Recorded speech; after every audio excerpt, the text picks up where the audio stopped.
Todas as vezes que nós olhamos para o ministério público de Jesus, e de forma especial, focalizando o ministério da docência, do ensinar, a arte de ensinar, não há dúvidas que houve excelência em tudo que Cristo fez, e não seria diferente a excelência na arte de ensinar. Cristo foi não um bom mestre, Cristo foi o melhor mestre que a terra conheceu. Ele não era alguém que havia recebido a sabedoria, Cristo é a própria sabedoria. E durante todo o seu período de ensinador, de mestre, de docente, de educador, Cristo enfrentou um dos maiores desafios como mestre e o venceu de forma extraordinária.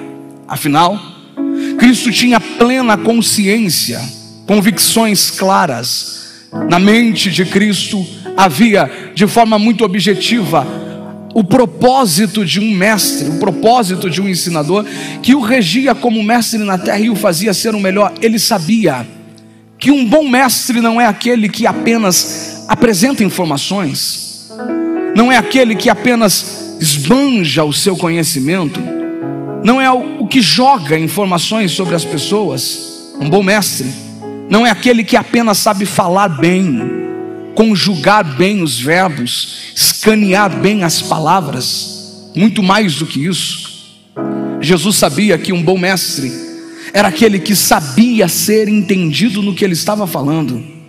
Existem muitas pessoas que são boas no falar, e nós conhecemos diversas. As pessoas que entendem, falam, esbanjam, apresentam informações, e algumas vezes estamos nos cultos e dizemos: como fala bem, como ensina bem. Saímos dos cultos e a pergunta é: o que ele ensinou, o que ele pregou, o que ele falou? Não sei, eu sei que foi bonito o que ele disse.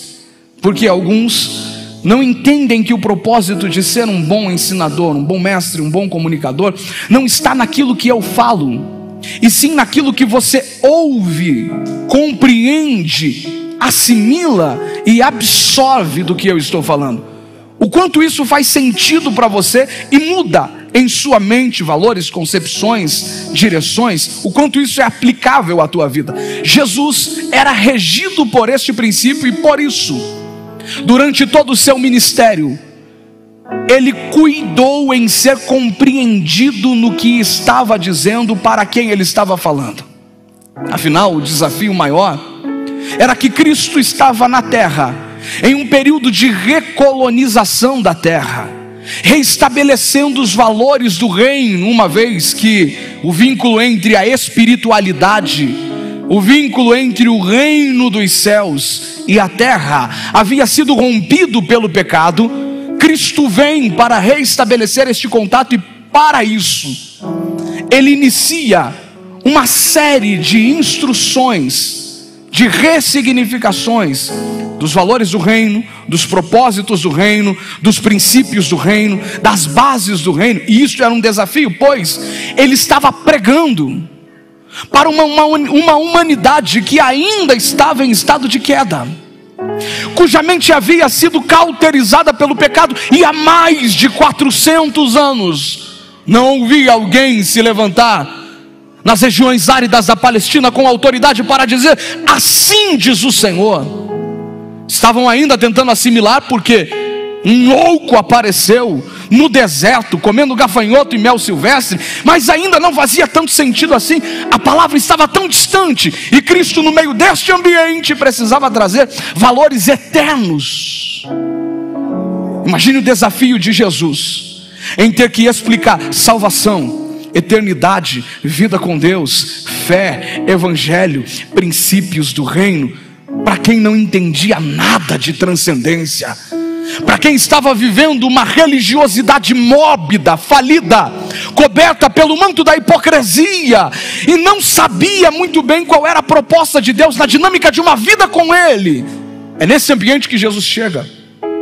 São esses os desafios que Jesus tem que enfrentar, e Ele enfrenta de forma magistral. Ele poderia muito bem apresentar o seu conhecimento, e se Ele falasse, tudo o que ele quisesse falar, sem estar preocupado com quem estivesse lhe ouvindo, sem dúvidas, ninguém entenderia nada.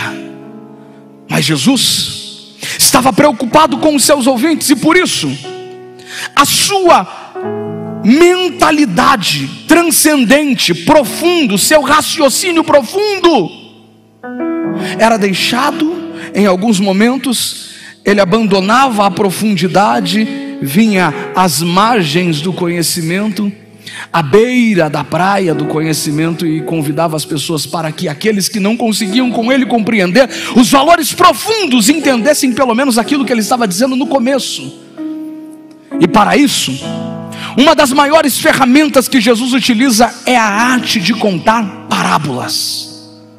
Como um bom ensinador, ele sabia que o processo de aprendizagem se dá com maior facilidade pelas associações. A partir daquilo que nós conhecemos, nós podemos absorver novos conhecimentos. Associar a partir do que entendemos, compreendemos, aquilo que está sendo ensinado, facilita a absorção do aprendizado. E Jesus, entendendo isso, começou a contar histórias. Histórias com E, alegorias, metáforas, criava personagens, desenhava cenários, para facilitar a compreensão daqueles que lhe ouviam. Afinal de contas, o maior propósito do Evangelho, a maior forma de desenvolvermos frutos no reino, está no quanto nós compreendemos do que aquilo que Cristo está falando. Qual é o nível da nossa absorção das informações, e o quanto elas são transformadas em conhecimento, e o quanto elas modificam a nossa vida. A partir do quanto eu compreendo do Evangelho, eu vou poder refletir na minha vida as ações de quem vive o Evangelho.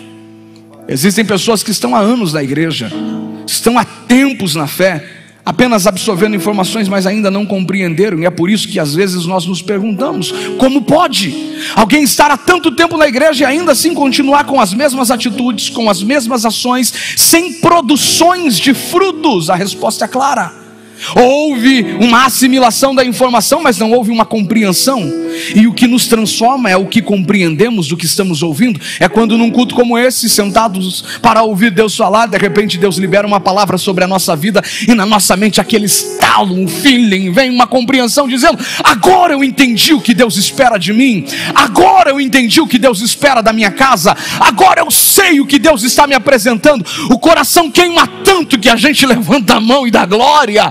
A alma se derrama na presença de Deus, e é como se a gente não esperasse a hora de acabar o culto para dizer: hoje eu resolvo o que Jesus pediu para eu resolver, hoje eu mudo o que Jesus pediu para eu mudar. Compreensão, absorção. Jesus estava preocupado com isso, e por isso contava essas histórias, as parábolas.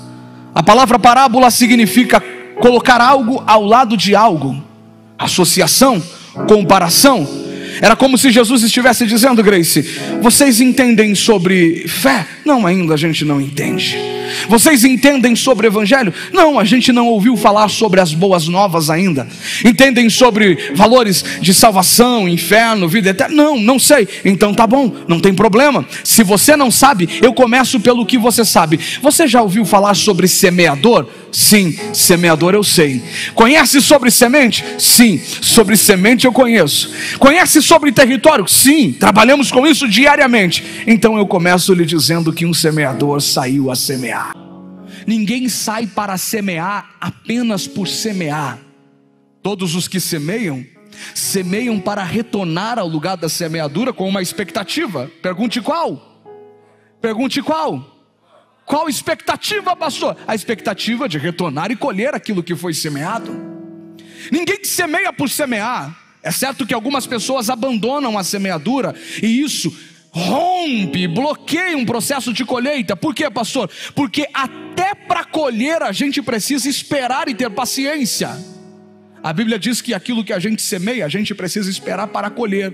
Existem pessoas que semeiam um dia, semeiam 2 dias, e no meio do processo desistem da semeadura, não voltam ao lugar de semeadura, e a semeadura começa a frutificar, mas as pessoas não se encontram com a produção daquilo que foi semeado, porque desistiram de caminhar no lugar da semeadura. Semeadura não é uma ação esporádica, semeadura não é uma atitude isolada, semeadura é um comportamento, é um modelo de caráter, é gente que sabe que vai semear hoje, vai semear amanhã, vai semear depois de amanhã, vai plantar a vida inteira. Por quê? Porque aquilo que eu semeei mês passado, eu posso estar vindo hoje semear novamente, e eu já vou estar colhendo os frutos daquilo que foi gerado lá atrás. Se eu não entendo essa dinâmica, eu semeio um dia e não volto, aquilo que eu plantei outra pessoa colhe. Eu preciso aprender essa verdade para não abandonar o lugar da semeadura. Vai dar certo, não tem como dar errado. Foi ele quem disse: quem planta, colhe. Então não desistimos, semeamos hoje, amanhã, depois, para daqui 50 anos estamos colhendo o fruto da semeadura dos 12 dias de 2022. Eu preciso ser profeta. Isso que você está fazendo agora, você não vai colher só este ano, a tua casa vai colher por você, os teus filhos colherão por você, e quando o teu nome você ouvir Jesus chamar, ele vai dizer: vinde para desfrutar daquilo que você plantou na terra, receba por herança.